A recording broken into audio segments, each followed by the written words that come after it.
Necə konkret olaraq cavab verə bilərəm ki, İslamda ümumiyyətlə yas məclis deyilən anlayış yoxdur. Bu bir adət-ənənə halına gətirilib. İkincisi, İslamda mollalıq deyilən bir anlayış yoxdur. Bu da insanların xüsusi bir peşə halına gətirərək həmin o bir növ yaxını, dünyasını dəyişən insanların cibinə girməkdir.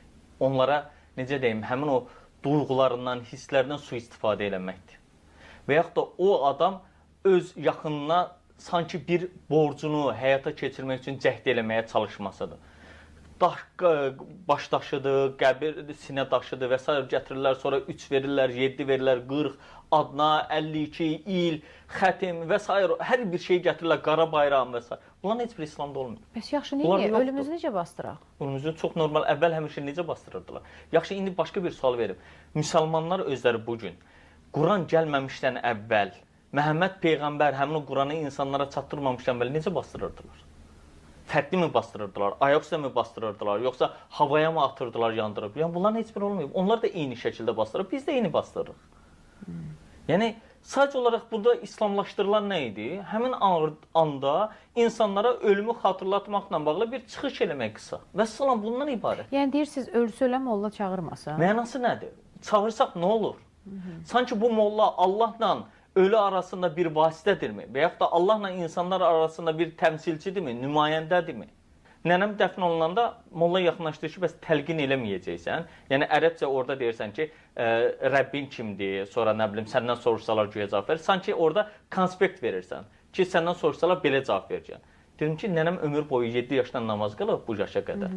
Heç dedim, indiyə qədər o dediklərini də çox gözəl bilir. Bunu eləməyin mənası yoxdur. Biri yaxınlaşdı ki, Yasin oxumayacaqsan, dedim, oxuyacam.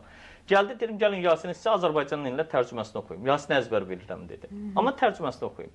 Tərcüməsini oxuyanda hamı belə qəribə bir, sanki yad planetli insan gəlmiş kimi baxır. Halbuki məni tanıyırlar oradakıların hamısı. Və orada bir nəfər ağsaqqal yaxınlaşdı ki, oğul dedi, mən bu qədər yaşa gəlmişdim. İlk dəfədir ki, Yasində nədən bəhs edildiyini öyrəndim. İlk dəfədir ki, fərqli bir şey oldu və içimdə gizlədiyim, indiyə qədər dilə gətirmədiyim anlayışı burada gördüm. Amma bu, özür istəyirəm, bu qədər beyinə oturuşmuş bir format alıb. Sizin dediyiniz, o cənazə namazı, ölünün bastırılması, mollaların dəvəti və s. Yəni, bütün bu rituallar artıq insanların təftəl şuuruna oturub. Və bunu birdən-birə çıxarmaq və buna qarşı inkarçılıq, yəni çox çətin və qəliz məsələdir. Bu birbaşa bu məsələyə addım atmaq istəyən, bu işi görməyə çalışanların, belə deyək də, dırnaq arası deməyək, elə olduğu qədər bu insanlar dışlanması olacaq ki, cəmiyyətdən bu adamları qəbul eləməyəcəklər. Yaxşı, mənə maraqlıdır, bu şəkildə təhrif olunmuş formada mı gəlib çıxıb bu beyinlərə, şuurlara təsir eləyib? Nədir səbəb bu qədər belə formata gəlib çatması? Başqa nədir? Əgər bu belə deyilsə, indi siz dinşünasınız, siz daha gözəl bilirsiniz təbii ki, bu dediyiniz qədər belə deyil, Quranda belə deyilsə, nədir məqsəd bunu belə bir formata salmaq? Dediyim kimi, insanların bir peşə halına gətirib orada maddi gəlir əldə eləmələri. Yəni, bugün fikirləşin, adicə məsələn, mən bir yaxınım, atası dünyasını dəyişəndə, atasına ilk gündən 40-na qədər xərclədiyi vəsait 40 minə yaxın vəsait idi. 40 min. Siz bugün bir biznes qursanız, bir sabahların bunun digərini həyata keçirməyə çalışsanız, bu qədər bir ayın ərzində, 40 gün içində rəqəmin çıxmağı nədir? Bu əslində bir yatırım idi. Bu günlərin əslində bir gəncimizin təhsil haqqı pulluya düşdüyü təqdirdə illik 2000-2500-dür. Bunun 4 il oxumağına biz deyək ki, 10 minə yaxın pul xərcləyirik.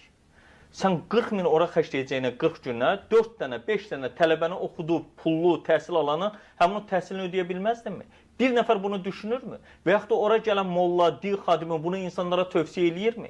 Bunu eləyəcəyinizə gedin, hətta pulsuza düşmüş olan gənclər belə olsun, əsasən də mən qızların daha çox oxumağının tərəfdarıyım hər bir zaman, onlara heç olmasa təqaüd olaraq dəstək olun desəm, onların kirəsini ödəyin deyən bir nəfər din xadimi eşitmişsinizmi? Xeyr, niyə? Çünki onlar fikirləşirlər ki, ora gələn insanlardan da bunlar ancaq bir klient, müştəri gözündə görürlər ki, sabah da onların yaxınları öldüyü zaman mən nə qədər daha çox yaxşı çıxış eləsəm, məni çağıracaqlar və öz nömrələrini verirlər.